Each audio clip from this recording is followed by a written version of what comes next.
On va poursuivre nos discussions avec de l'eau qui va alimenter à nouveau notre moulin parce qu'on va essayer de dresser le bilan climatique de la méthanisation, l'impact de la méthanisation sur le climat et sur la nature. Enfin, j'ai commencé à en parler, bien évidemment.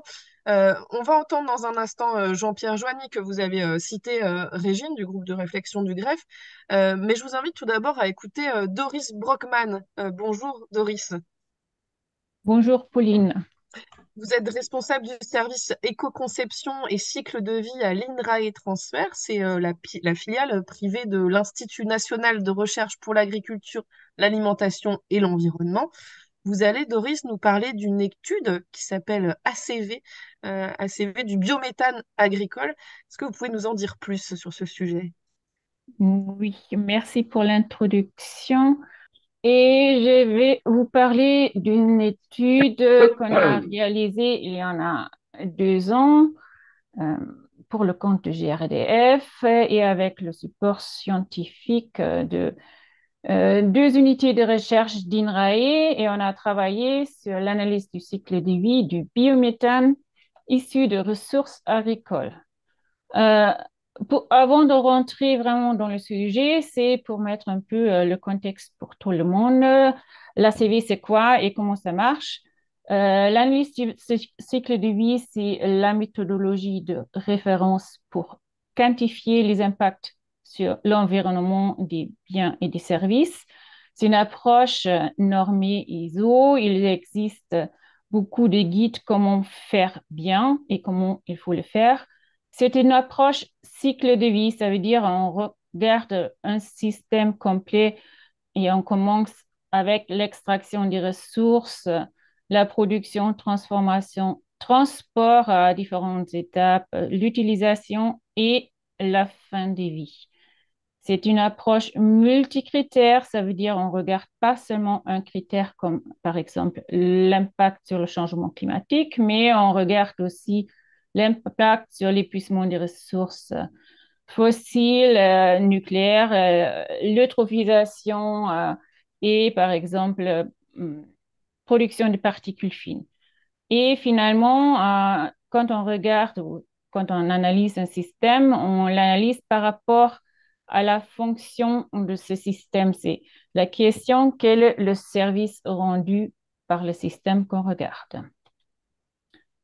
Et en premier, la première étape qui est primordiale, c'est de se poser la question pourquoi on fait l'analyse, qu'est-ce qu'on veut savoir, est-ce qu'on veut se comparer par rapport à une référence, est-ce qu'on souhaite savoir quelles sont les étapes de mon système qui contribuent le plus aux impacts sur l'environnement.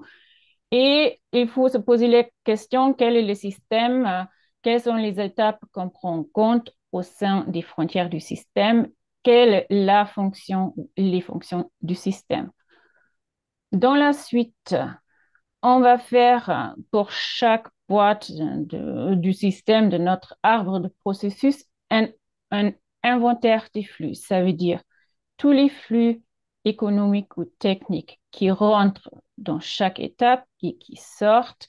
Et on fait pareil pour tous les flux environnementaux. Ça veut dire quelles sont les ressources naturelles utilisées directement par cette étape et quelles sont les émissions vers l'environnement. Ça veut dire vers l'air, vers l'eau et vers le sol. Et sur la base de cet inventaire des flux, on calcule des impacts, on fait une traduction des flux vers des impacts sur l'environnement sur un panel d'indicateurs. Et en parallèle de ces 3 étapes, il y a une quatrième étape, c'est l'interprétation des résultats qui intervient tout au long d'un exercice d'analyse du cycle de vie. On se pose la question, est-ce que les résultats qu'on a obtenus sont corrects par rapport aux objectifs de l'étude? Est-ce qu'il faut modifier peut-être le périmètre, les étapes? Est-ce qu'il faut chercher plus de données?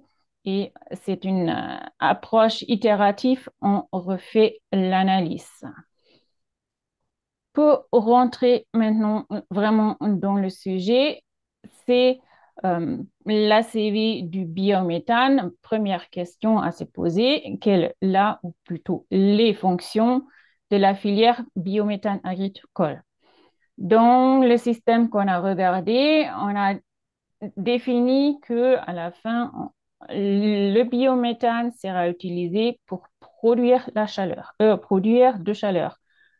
Fonction principale, c'est la production de chaleur. Après, quand, dans le mélange de substrats qui rentre dans le digesteur, il y en a des effluents d'élevage. La filière biométhane a aussi une fonction de gérer des effluents d'élevage. On a une deuxième fonction. Et avec le digestat qui est produit au sein de la méthanisation et un retour au sol des digestats qui ont une valeur fertilisante, on a aussi une fonction de valorisation de matière organique, une fonction de fertilisation. Alors, on a une filière qui est par défaut multifonctionnelle. On a trois fonctions pour le biométhane agricole. Dans l'étude qu'on a réalisée il y en a 2 ans, on a comparé, c'était la question comment on prend en compte ces trois fonctions. On a décidé d'intégrer ces trois fonctions au sein du système qu'on regarde. Ça veut dire, le système qu'on regarde prend en compte la production de chaleur, prend en compte la gestion des flux d'élevage et prend en compte aussi la valorisation agronomique des digestants. On a comparé 2 scénarios. Un scénario avec méthanisation par rapport à un scénario sans méthanisation. Pour le scénario avec méthanisation, la chaleur vient du biométhane qui est en combustion de biométhane dans une chaudière. On a une gestion d'effluents d'élevage sur les sites de la méthanisation, un stockage avant de passer dans les méthaniseurs. Et on a une production des digestats. Une partie du digestat est utilisée pour fertiliser des cives. Et là, attention, ce sont des cultures intermédiaires à vocation énergétique. Ce n'est pas des cultures dédiées.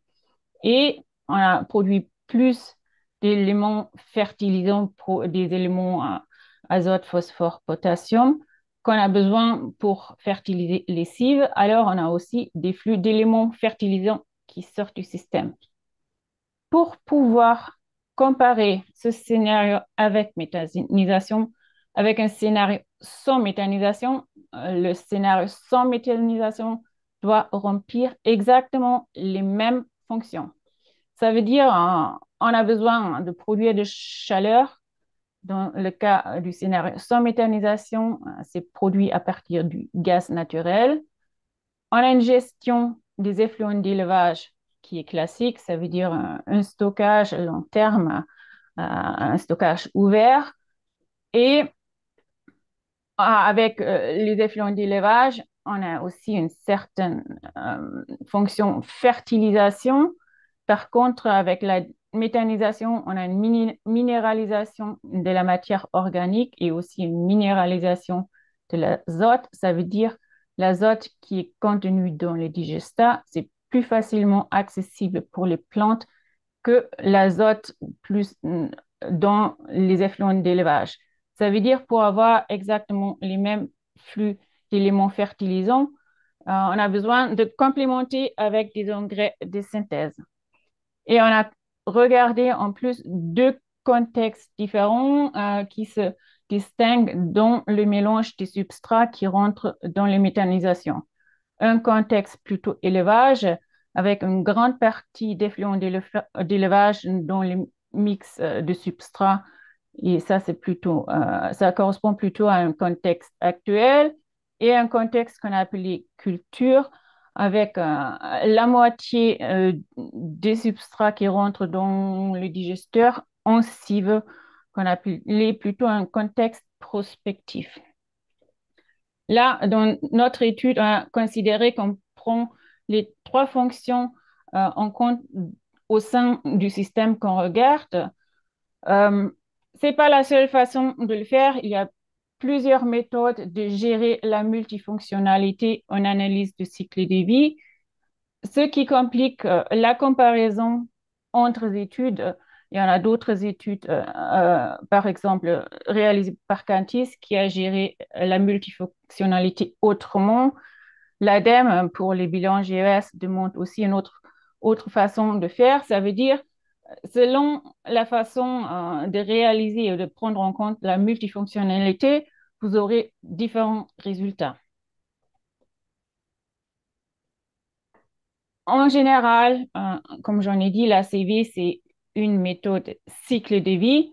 Alors, on a commencé avec la production, bien sûr, des cives. Il faut les produire, cultiver.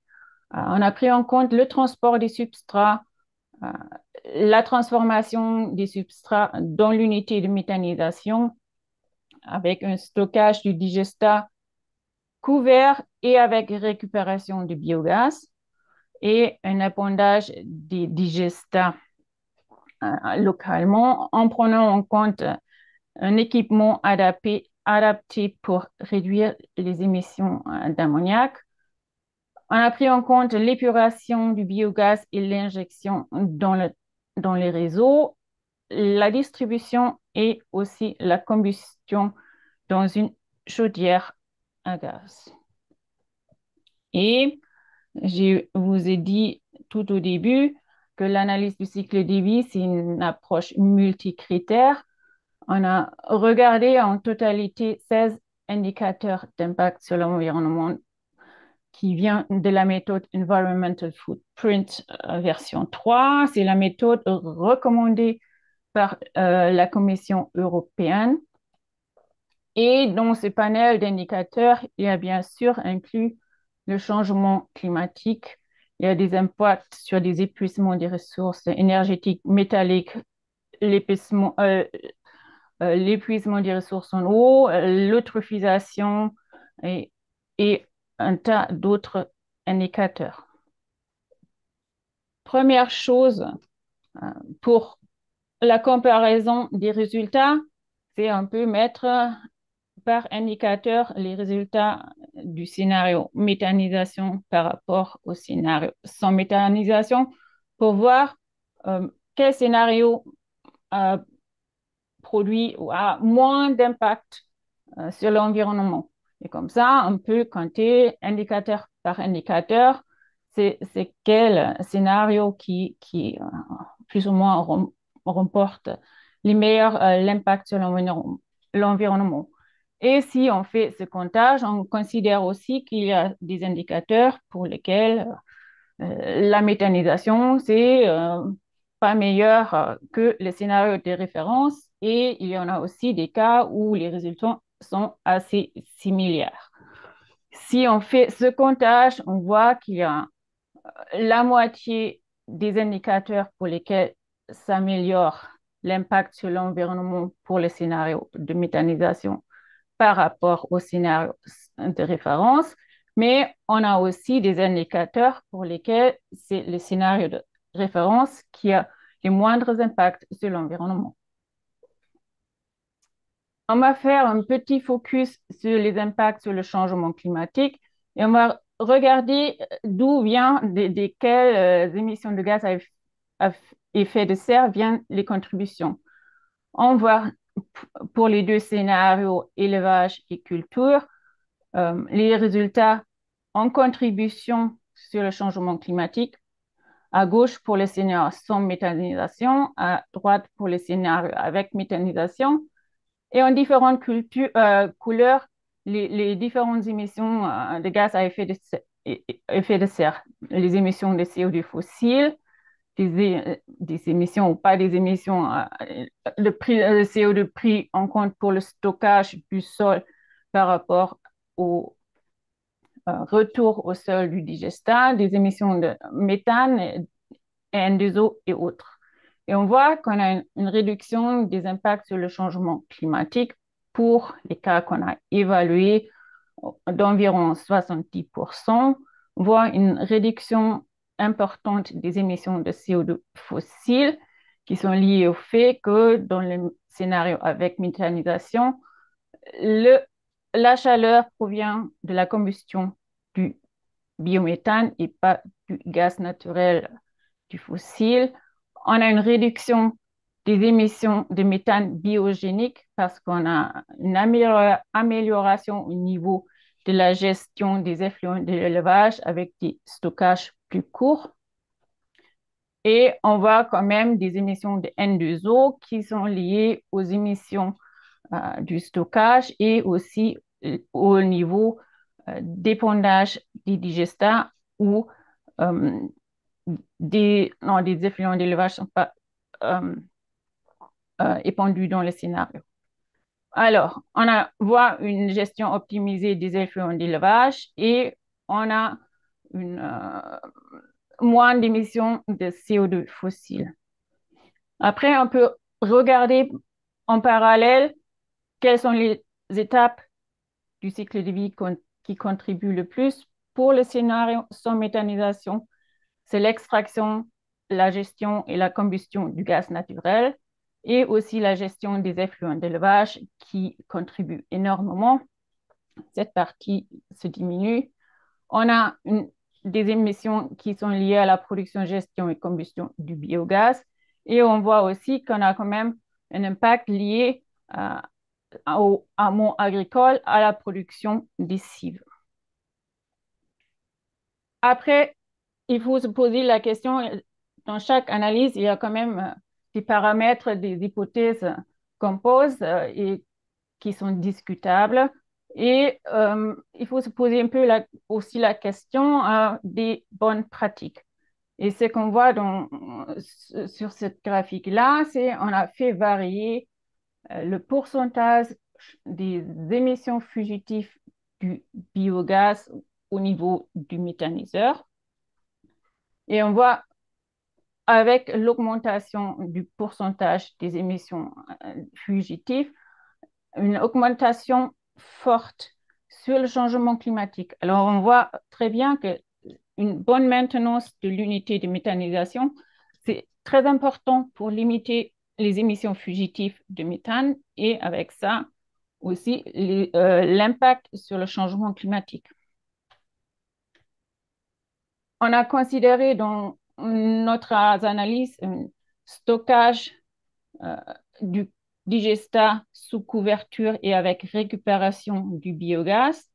Et on a fait l'analyse aussi pour le cas de stockage de digestat non couvert. Et on voit là en bleu, c'est le résultat pour le scénario méthanisation avec digestat non couvert, une augmentation forte sur le changement climatique et aussi sur des indicateurs particules fines, eutrophisation terrestre et acidification. Ces indicateurs sont fortement impactés par les émissions d'ammoniac euh, liées à un stockage ouvert et l'impact fort sur l'épuisement des ressources en eau vient du fait qu'avec la volatilisation d'ammoniac, on perd l'azote dans le digestat et on exporte moins d'azote de notre système. Dernière bonne pratique, c'est pour le scénario méthanisation, on a pris en compte déjà un matériel adapté pour l'épandage du digestat pour limiter la volatilisation d'ammoniac lors de l'épandage.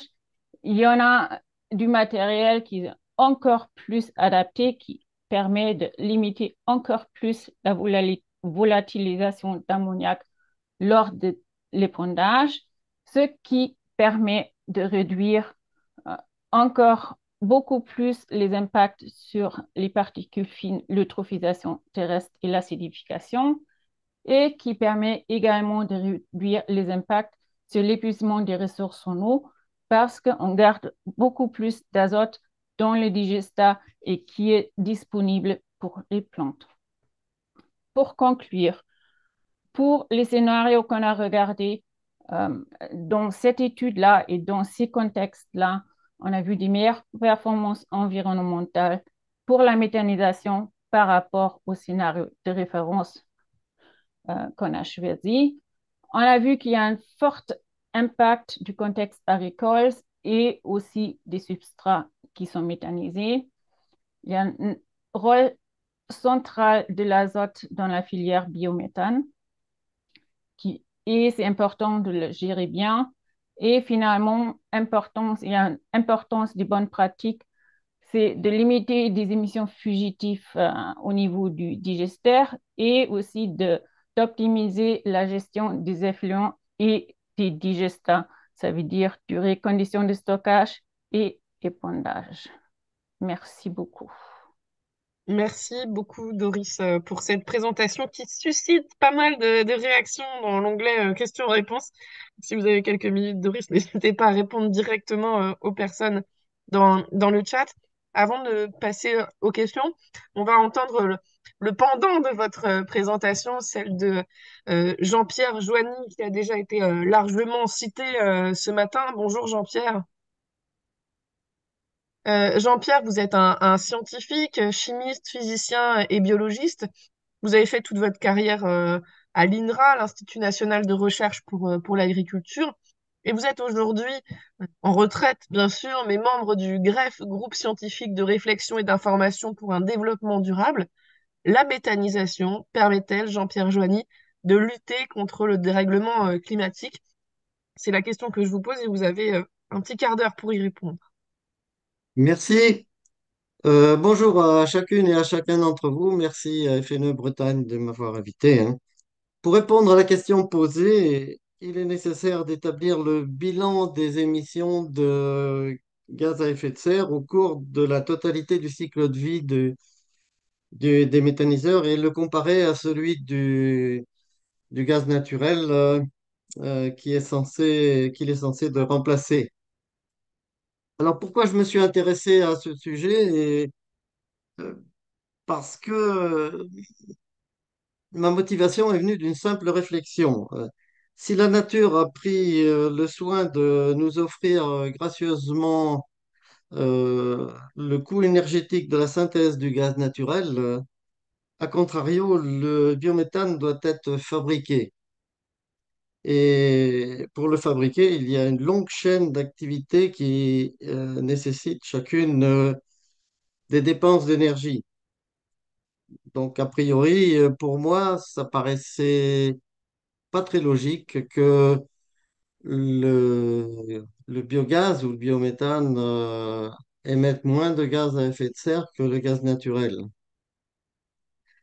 Donc, je me suis intéressé dès 2020 à travailler de près ce point précis, après m'être entretenu et avoir fait les premiers calculs avec Daniel Chataignier sur ce sujet, puisque il y a beaucoup il y a beaucoup de composantes chimiques et physiques pour arriver à établir un tel bilan. Donc, je vais vous donner quelques informations pour vous préciser comment j'ai procédé pour conduire ce travail. Dans un premier temps, j'ai identifié 10 étapes considérées comme essentielles à l'égard du fonctionnement d'une unité de méthanisation, en tenant compte du fait que l'implantation d'un méthaniseur sur une exploitation agricole impacter cette exploitation agricole. Donc, euh, par exemple, l'apport de digestat sur un sol entraînait des économies, effectivement, d'engrais de synthèse et donc toute l'énergie qui était dépensée pour produire ces engrais de synthèse était économisée par la méthanisation. Par contre, par exemple, pour la culture des intrants, il y avait un certain nombre de choses qui intervenaient, qui modifiaient profondément la structure de l'exploitation suite à l'implantation d'une méthanisation. Et là aussi, j'en ai tenu compte. Alors, comme c'est quelque chose d'assez complexe, je me suis appuyé pour ces deux paramètres, donc culture des intrants et utilisation des digestats, sur des données d'une publication allemande qui est vraiment très intéressante puisqu'elle chiffre tous ces paramètres. C'est une publication de Meyer et Aurich. Donc, pour ceux qui sont intéressés, je pourrais leur donner le détail de la publication. J'ai un tableau à vous présenter. Alors voilà, je vous présente ce tableau-là, qui décrit les 11 étapes, pardon, 11 étapes. Donc vous les voyez, hein, je ne vais pas les énumérer, ça nous ferait perdre du temps. Et pour chacune d'elles, j'ai calculé la quantité de gaz à effet de serre en CO2 équivalent, hein, vous savez tous ce dont il est question. S'il y a un problème, hein, je vais bien y répondre lorsque les questions seront posées par mégawatt. Donc, voilà la liste des étapes que j'ai considérées comme essentielles et voilà les résultats de mes calculs sur chacune d'elles. Au total, donc, j'arrive à 571, de 571 à 702 kilos de CO2 équivalent par mégawatt heure. Donc, j'ai pris pour simplifier, bon, normalement, la moyenne, c'est 620, 620, j'ai pris 600 kilos pour faire les calculs ultérieurs qui seraient nécessaires. Alors, pourquoi cette différence 500, 702? C'est parce que l'étape 5 fuite de biogaz et de biométhane, euh, pour les, pour les sites de méthanisation qui travaillent correctement, j'ai trouvé dans la biblio des chiffres de cet ordre-là. Puis pour ceux qui travaillent un peu moins bien, donc au niveau des fuites, c'est surtout à ce niveau-là que euh, la gestion correcte ou un peu délaissée pêche le plus, hein, sur la production de gaz.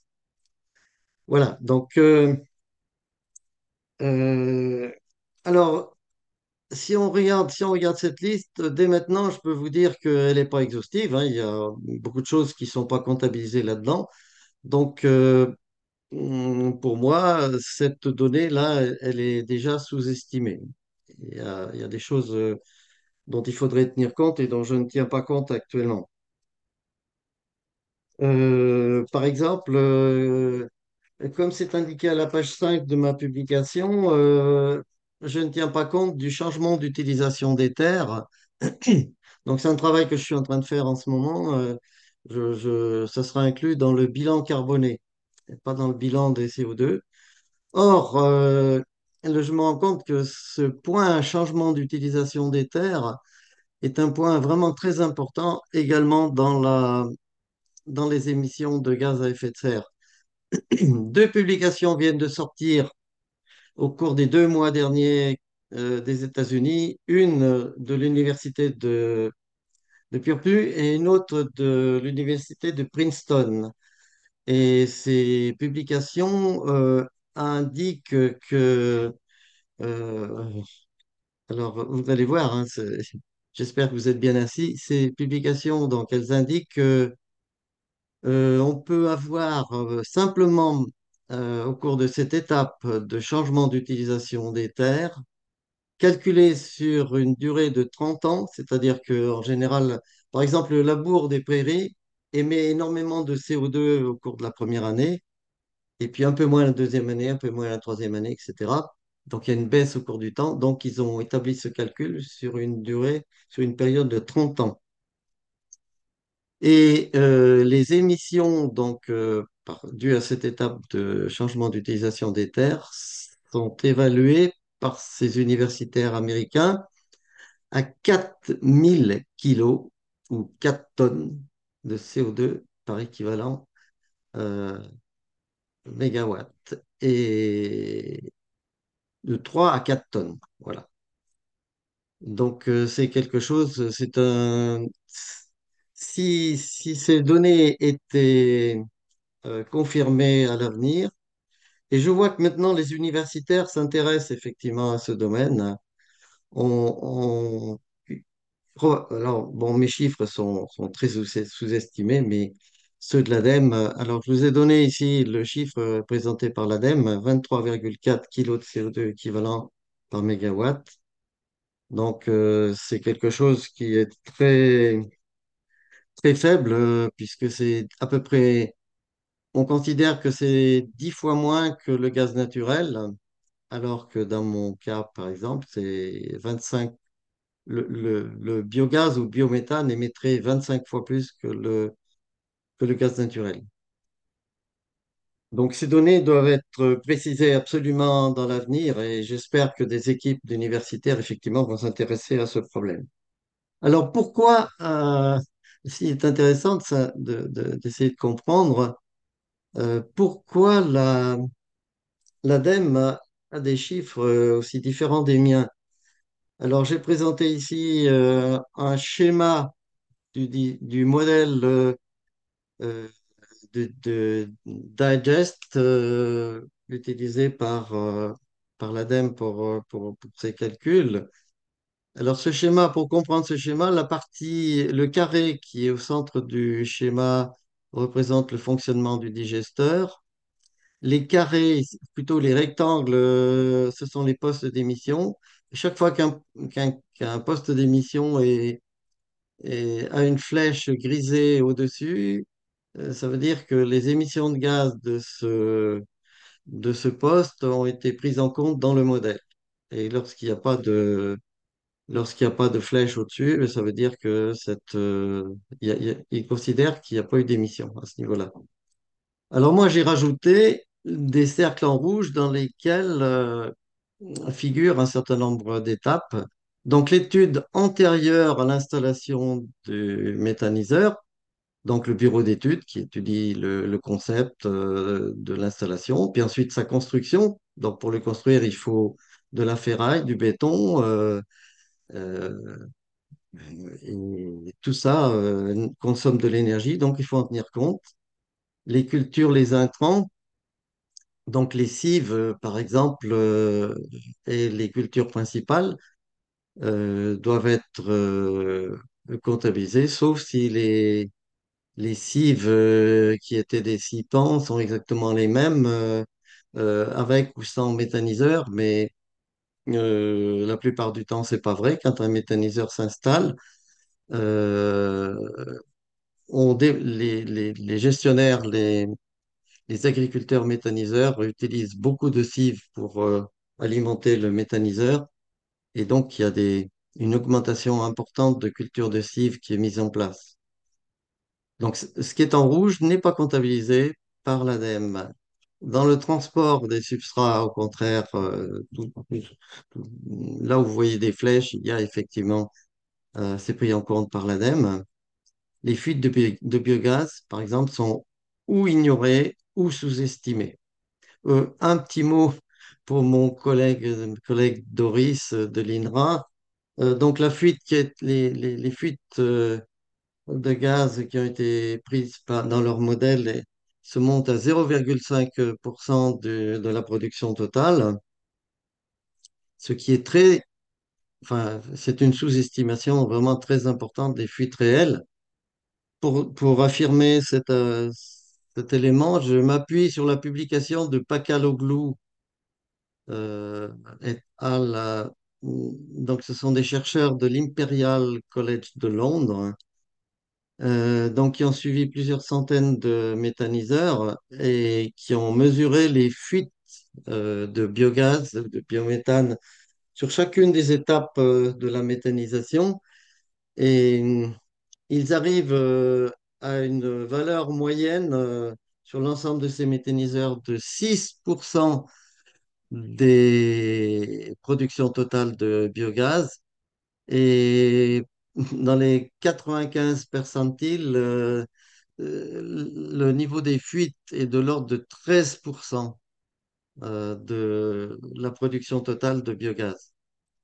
Et ça, c'est un paramètre important puisque si vous transformez la fuite de méthane en CO2 équivalent, vous multipliez par 25 ou 28 suivant la valeur du PRG que l'on utilise, hein. Donc, vous comprenez pourquoi aussi j'ai mis une fourchette assez large pour évaluer euh, cette estimation des fuites de biogaz dans mon tableau récapitulatif.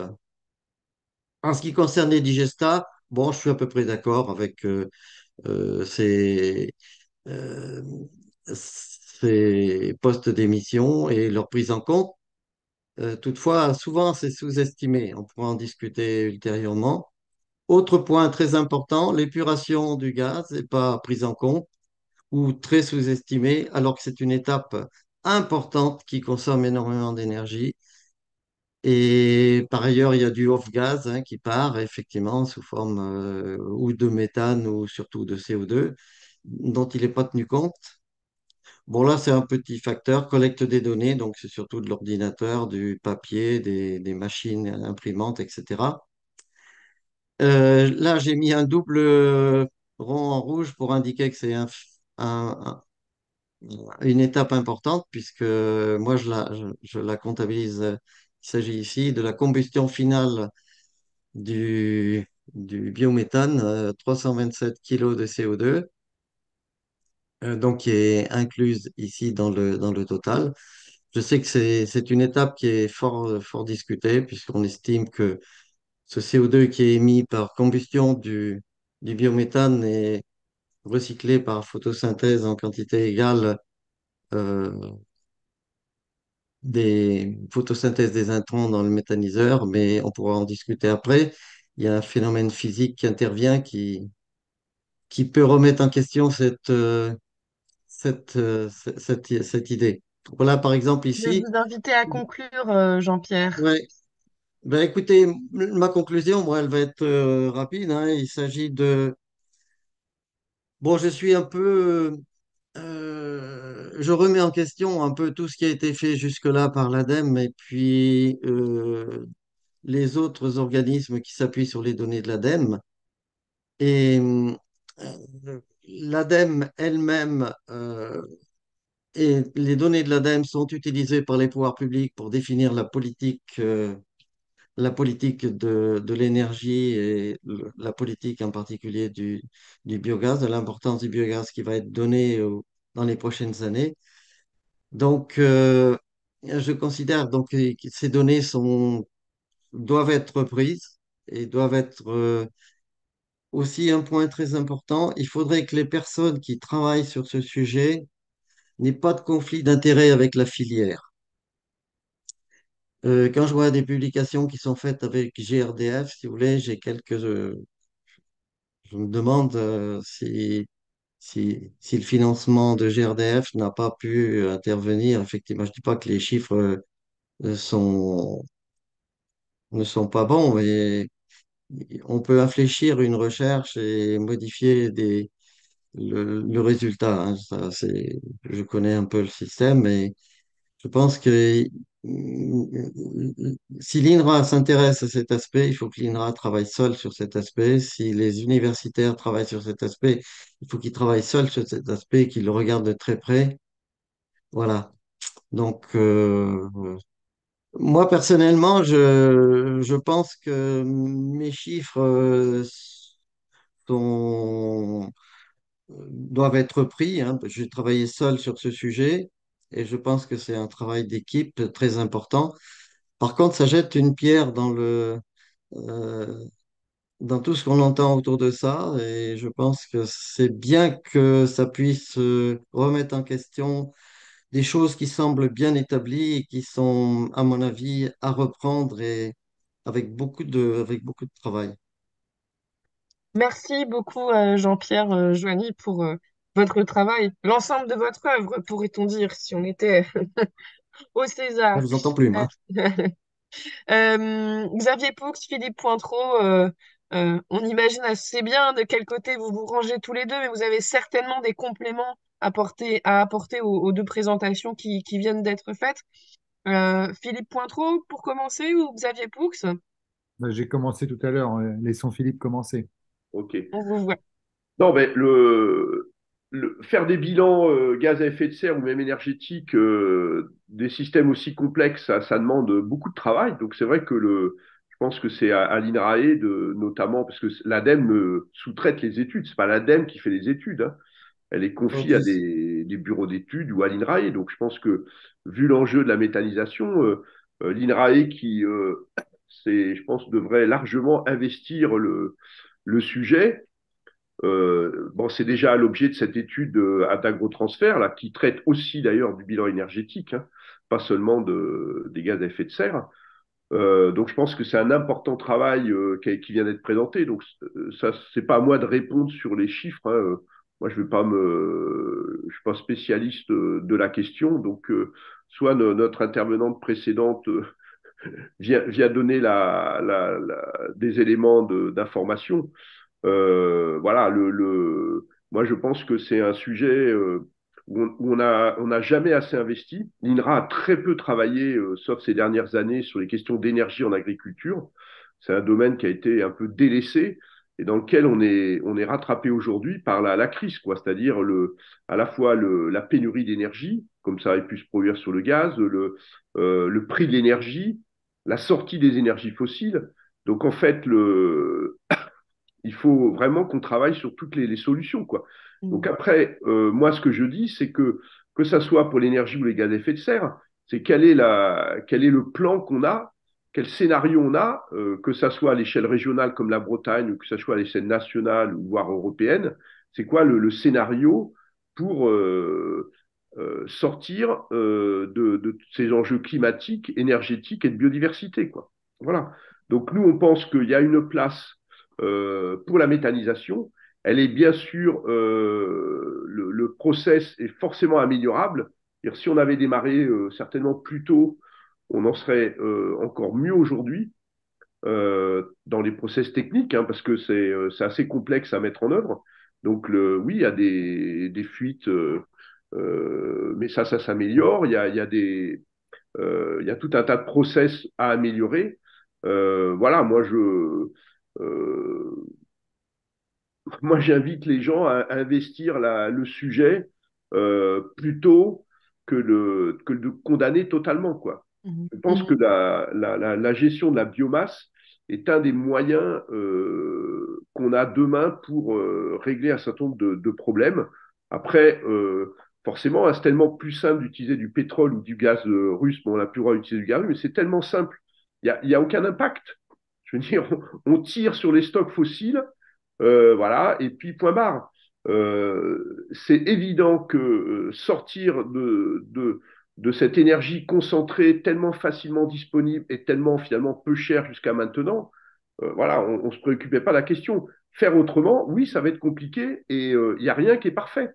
Il n'y a aucune solution qui est parfaite, que ce soit les agrocarburants, que ce soit l'éolien. Il y a des endroits où on ne veut pas d'éoliennes, il y en a où on ne veut pas de photovoltaïque, on ne veut pas utiliser de bois, on ne veut pas utiliser de méthane. Moi, je veux bien. On veut pas créer de mines en France alors qu'on importe tous nos minéraux. Comment on va faire, quoi? Comment Mhm. on va faire? À un moment donné, il faut quand même se poser la question de comment on va se sortir de toutes ces minerais et ressources fossiles qu'on consomme. Alors, bien entendu, moi, la sobriété, c'est le maître mot. Mais enfin, la sobriété, à un moment donné, ne réglera pas tout, quoi. Vous avez qu'à voir à votre niveau. Voilà, vous allez réduire, vous allez passer de 20 à 18 degrés ou 19 degrés, parce que déjà 18, c'est dur. Vous allez réduire un peu votre facture. Vous n'allez pas la réduire de 100%. Voilà. Donc, quel genre moi, je pense qu'il faut travailler sur tous les scénarios, les suivre de près, et puis, voilà, avoir des références techniques, parce que tous ces technologies, ça ne se déploie pas en quelques années, quoi. C'est 10, 15 ans. Donc, en fait, on a tout juste le temps aujourd'hui de les mettre en place. Et je pense que si on veut sortir du nucléaire, on a intérêt à ce que toutes ces technologies soient opérationnelles avant 2050 pour éviter de replonger dans des nouveaux programmes nucléaires en France. Mhm. Avant de donner la parole à Xavier Poux, Doris Brogman, une réaction peut-être au chiffre présenté par Jean-Pierre Joigny et un complément à apporter à Philippe Pointreau. Euh, une des réactions par rapport à Jean-Pierre Joanny, c'est vous aviez pris en compte les émissions de CO2 lors de la combustion du biométhane. Par contre, vous n'avez pas pris en compte que ce carbone a été capté juste qu'avant par les plantes. Ça veut dire vous avez capté la, quantité de carbone dans les plantes et vous n'avez pas soustrait ou pris en compte cette quantité de CO2 en négatif. Est-ce que je peux revenir sur mes tableaux Très partagés? rapidement, Jean-Pierre Joigny. Ouais. Il y a une figure que j'ai. Vous m'entendez là? Oui, oui. Oui. Donc j'ai deux remarques, deux réponses plutôt à faire à Doris. Euh, cette photo, je l'ai indiqué dans mon exposé, la partie photosynthèse qui capte effectivement du CO2 de l'atmosphère a été intégrée à l'étape 2 dans la culture récolte du maïs, cive et des ensilages, mais elle n'a pas été captée en totalité.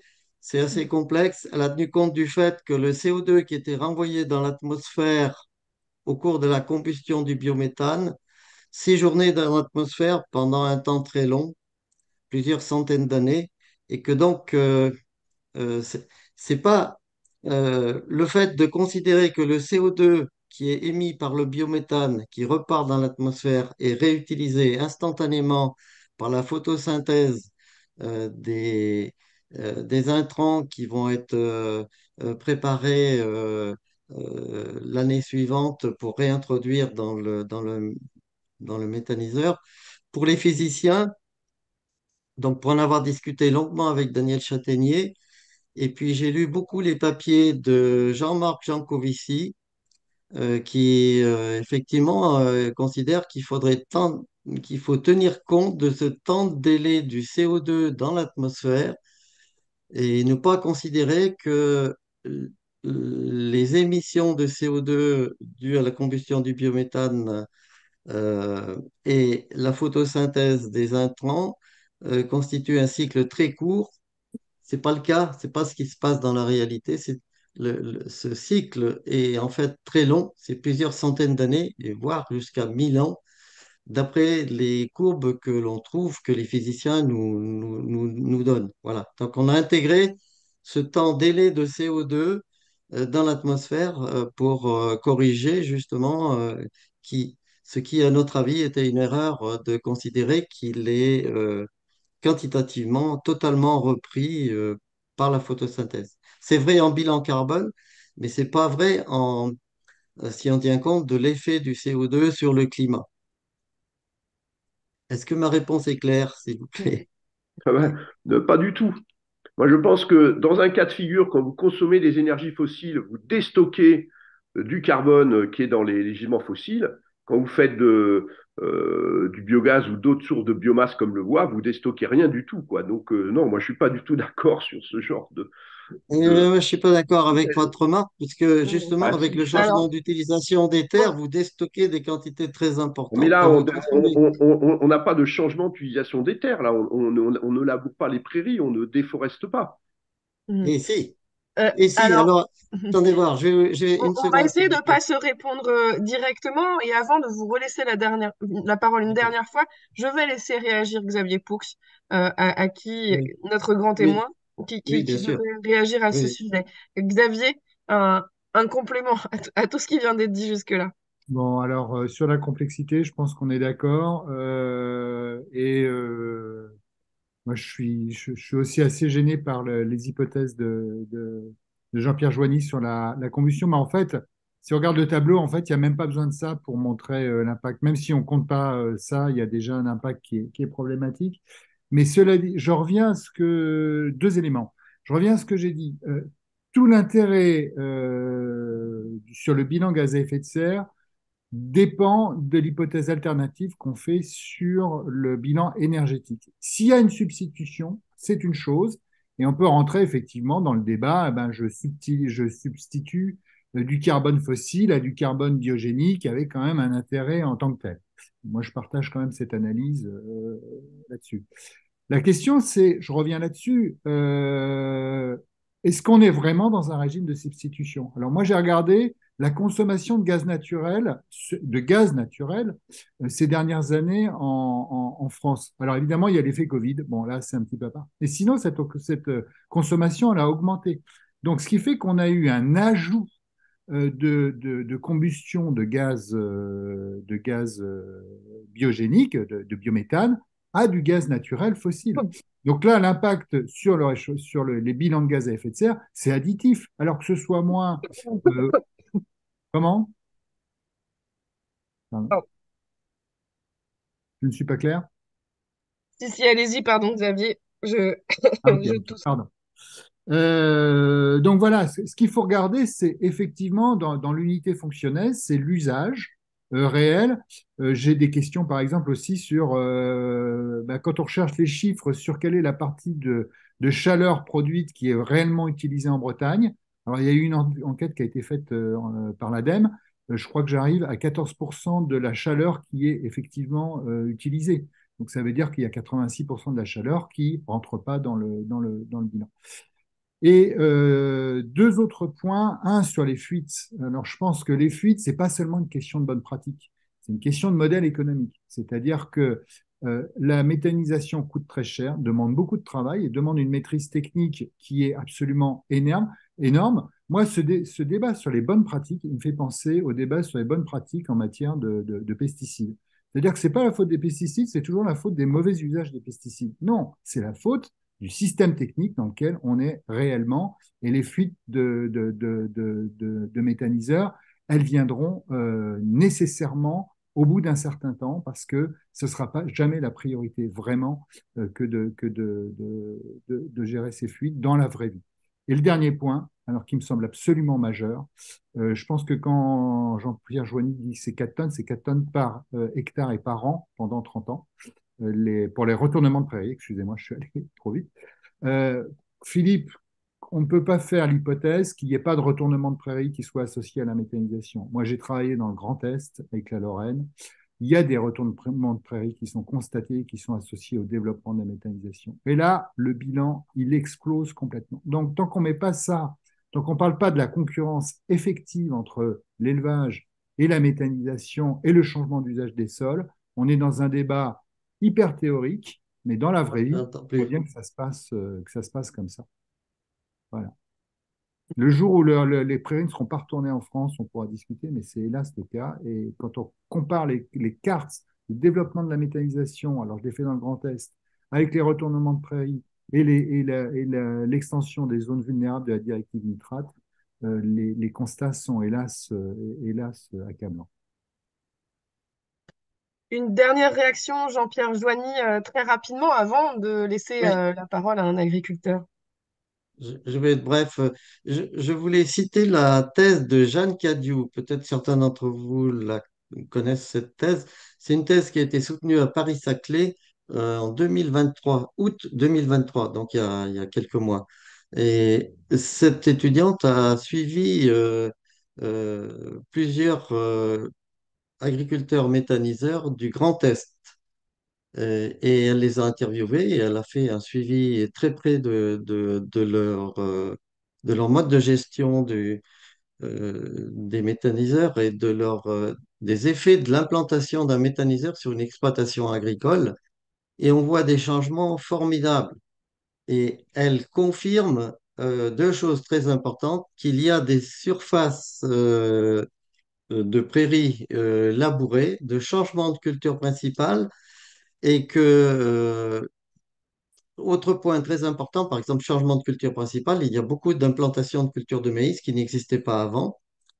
Et elle, oula, excusez-moi.